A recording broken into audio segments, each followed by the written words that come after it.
So many people live every day without truth or principle as the guiding light of everything they do, regardless of self and regardless of others. Sadly, this has overcome us all, but God calls us to live by a different wisdom.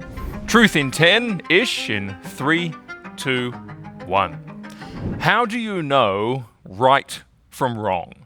Some light is shed on that question in Genesis chapter 2, verse 17, when God lays down a standard for the first human beings, Adam and Eve. He says this, he says, "You may surely eat of every tree of the garden, but of the tree of the knowledge of good and evil you shall not eat, for in the day that you eat of it, you shall surely die." Now, you could be forgiven for asking the obvious question, what is so wrong about attaining the knowledge of good and evil? Why would this tree, which is leading to death, be named in this way? You see, it can't mean knowledge in terms of experience, because even though they were naive about the experience of evil, they had experienced an absolute abundance of good. It can't mean either to simply know the difference between good and evil, because they already knew that. They could decide right from wrong and obey God. Actually, to know the difference between good and evil is wisdom, according to the Bible. You take just one example, and there's many, but we know that Solomon famously asked God for wisdom above all else. And he says this, and I quote from 1 Kings chapter 3, verse 9, "that I may discern between good and evil." There it is. That request actually pleased God. Of course it did. Because wisdom is a very great thing indeed. We should seek it. We should apply it. I remember my father used to quote that proverb to us kids all the time. "With all thy getting, get wisdom," he would say. And it's never left my mind. But clarity comes in this.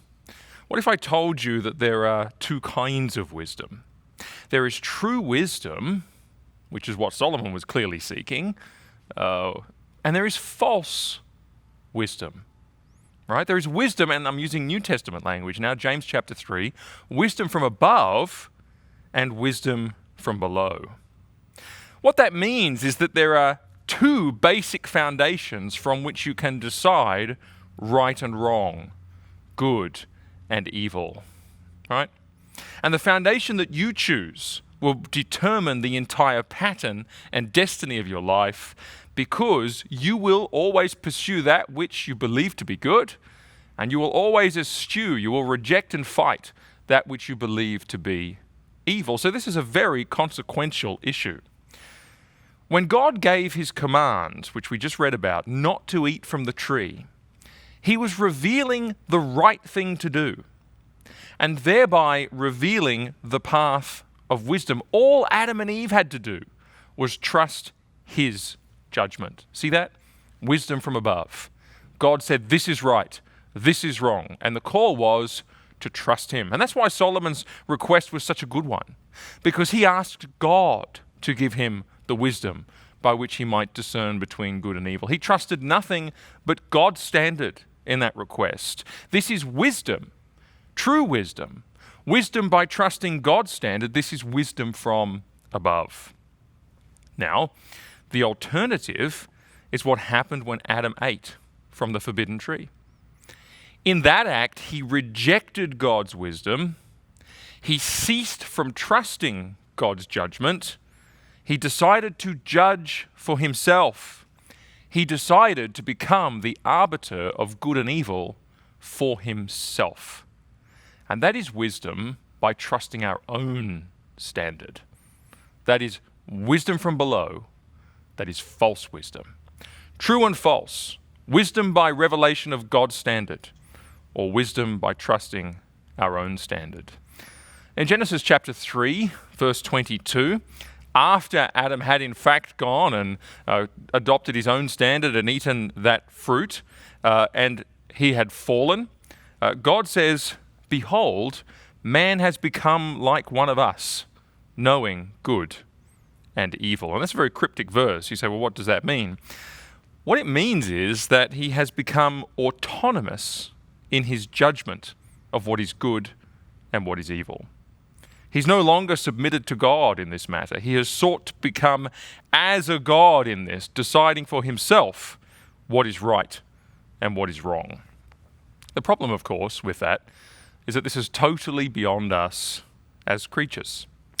It's the sort of thing that only God can do, to know good from evil truly and ultimately, because only God knows all things. Only God knows the intrinsic nature of his creation in such a way that he knows how we act in relation to it rightly or wrongly.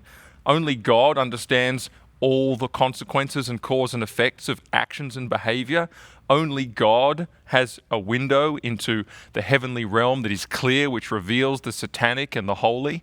Only God really knows true wisdom in perfection, completeness, and fullness. That is the sort of thing God knows, not us, because we are ignorant, we are finite, and because we do not know all things. And so when we get too big for our boots, and when we try to copy him, it only leads to disaster. Indeed, it was the ultimate disaster for Adam to sever relationship with God in this way. But see, this is our whole problem. It's our whole problem even today. It became the problem in the garden, which led to the fall. They rejected God's judgment. They followed their own. They decided that they could take on God's job and decide good from evil by their own standard, which of course they couldn't. But that's what's going on in our world right now. You think of that popular saying, I did what was right for me. In other words, I made it up for myself. In other words, I decided what was right by my standard. Or I followed my truth. In other words, I pretended I could decide what was true. That's the same as saying, I decide what is right. Again, that's just beyond our station as creatures. But see, it's false wisdom. It's wisdom by my standard. Or, here's another one, which is even more common, follow your heart. In other words, do whatever your feelings tell you to do, unmoored from any higher standard. This is false wisdom.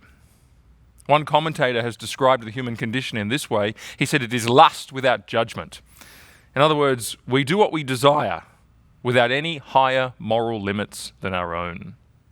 But see, the reality of the situation is this: our standard is ignorant and corrupt, and it is guided by our own preferences, whereas God's standard is all-knowing, and it is good, and it is guided only by actual truth, what is real. Now, I mentioned earlier that James talks about wisdom from above, wisdom from below, and I want to just mention what he says about these two standards, because I think it's helpful. Regarding wisdom from above, he speaks of the meekness of wisdom. I think that's a great line, meekness of wisdom. Meekness is a kind of humility, but it's a humility with respect to God. It means to be submitted to his strength and not our own strength. So James is speaking of a wisdom that comes from submission to God and a humbling of ourselves in this way. And we humble ourselves to his ways, and we find his standard, we find his wisdom. That's, of course, the wisdom that Solomon was looking for. That's why he went to God and said, give me wisdom. It's, of course, the wisdom to which Adam and Eve were called when they were told, do not eat the fruit. This is wisdom, said God, and they had to trust it.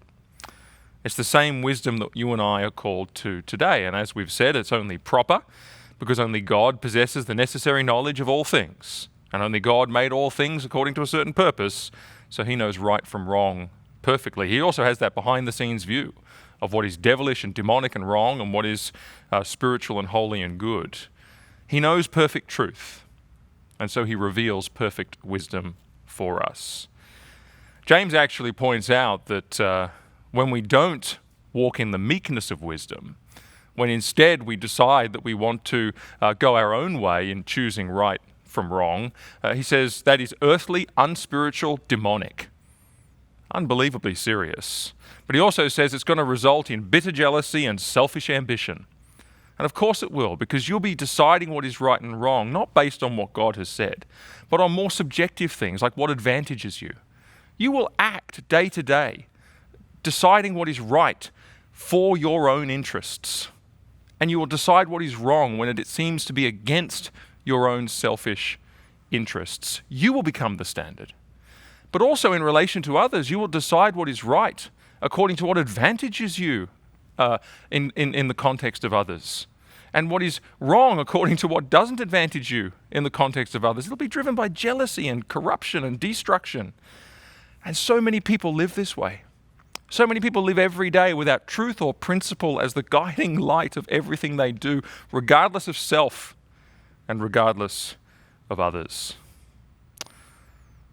Sadly, this has overcome us all. But God calls us to live by a different wisdom. He calls us to live by a different standard. He calls us to the meekness of wisdom. Decide what is good, that is what ought to be done, and decide what is evil, that is what ought to be rejected, by trusting His judgment alone, His truth. And I want to say this in closing. I use that word trust, and that's what Adam and Eve were called to, trust. And it is trust because, see, Adam and Eve had no way of knowing what would be the consequence of eating from that tree. They were told they would die. I very much doubt they really understood what that truly would have meant for them. They didn't know the why and the how and the detail. And as far as we can tell, they weren't given it. They were just given the instruction and said, trust God's word in this. And the problem we have today is that we so often don't understand why God's way is a certain way, or at least we don't understand today. We may work it out in the future. But sometimes because of our own ignorance, and of course we're ignorant because we're not gods, we refuse to trust God. And that is also an impulse that has to be overcome. God does know because He is God. And we don't know everything, and we don't always know what is right and what is wrong because we're not God. And as we've said several times, we don't have that vision. We don't have that clarity. True wisdom can only come from the one who knows, and that is God. So back to the original question, how do we know right from wrong? How do we know good from evil? The truth is, you probably don't know it all. But the fact is, God has shown it to us. Wisdom is to trust Him. And that has been the call to the human race ever since the very beginning.